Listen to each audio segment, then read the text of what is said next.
You jumped in and tried to swim away, and you thought you were moving, and you looked back and you were still right next to the ship. That must have been scary. Was that a panic moment? Yes, it was. It sounds like it. It really was.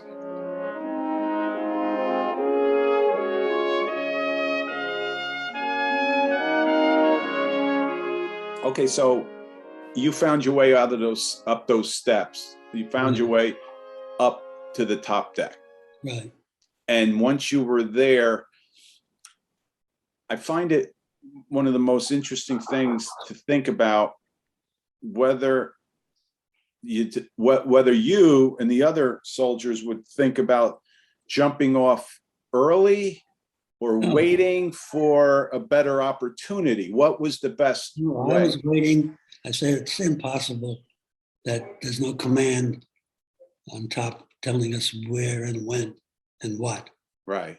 So we waited, and when nothing happened, no instructions or anything. So it wasn't a long time, it wasn't short. We gave enough time for somebody to get up there and say, this is the captain, you know? Yeah.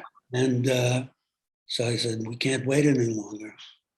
Because we felt it at a tilt by then of the boat. Yeah. I said, now's the time, gotta go. And that's when we went. And I guess that was the right time, at least for you. Yeah. But this is because of the flight jacket, as I was telling you. Yeah. I didn't know, I didn't think about it. I just had it on and go in the water, and that's it. I'll start swimming. So I swam to what I thought was a good distance to get away from the boat. It did enter my mind that a whirlpool would be created if you didn't get away from it. So I stopped and I turned around, and I'm still right under the sinking ship practically. It's over my head. I hadn't made any forward motion away from it. I guess a little tide was against me, and so heavy I couldn't do it. So that must have been, now I don't know if I got the jacket off, but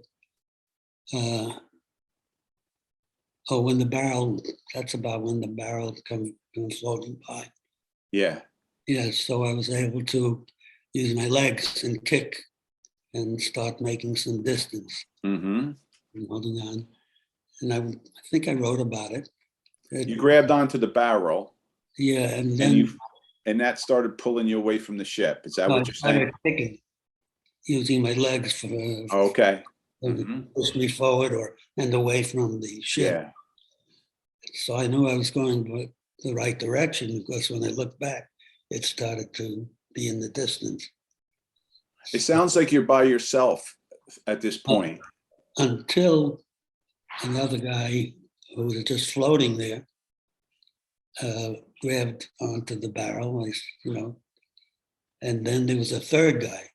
Mm-hmm. By then I said, we're not going to be able to keep 4 guys on this. So yeah. But luckily, I'm glad nobody, tried to get on. The 3 of us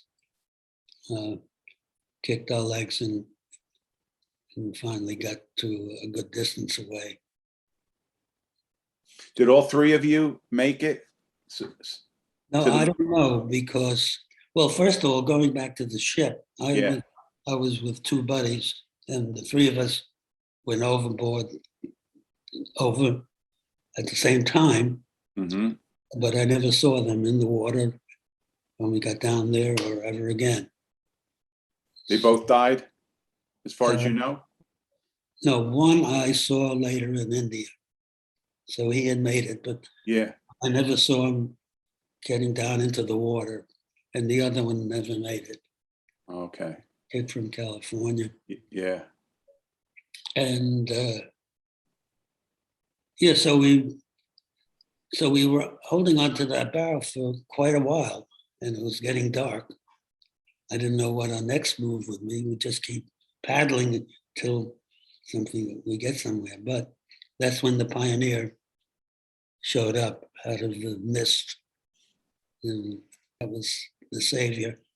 How long were you in the water? It's so hard to, I know a lot of people say that. it's very hard. That's it. I could a couple of hours and Yeah. very. You must have, what did, when you jumped in and tried to swim away and you thought you were moving and you looked back and you were still right next to the ship, that must have been scary. Was that a panic moment? Yes, it was. It sounds like it. Really was.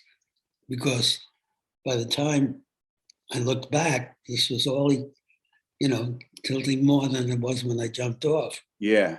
So I knew, and somehow I got the strength enough to kick, my way to the oil.